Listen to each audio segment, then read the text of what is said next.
Hey, it's Kate with WTI. Now, who knew a set of salt and pepper shakers could be so beautiful? This set is from YourWoodStore and it is made of acacia wood. It is absolutely stunning. It has a beautiful smooth finish. You can see the wood grain is just so pretty. And not only that, but it works really well too. So they're nicely labeled with a little S&P on the top. They're easy to fill. You just untwist, take off the cap, fill it with pepper kernels and coarse salt, and then put the lids back on. You can adjust the coarseness just by gently twisting the little knobs on the top.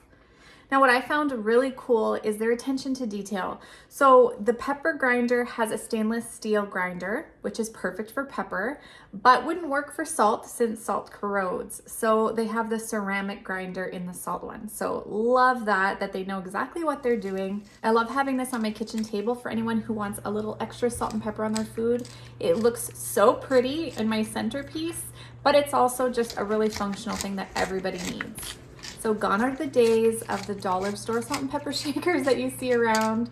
Get this stunning set. It even comes with a tray. This is perfect for gifting or give a gift to yourself because you will absolutely love this set, and that's my point of view.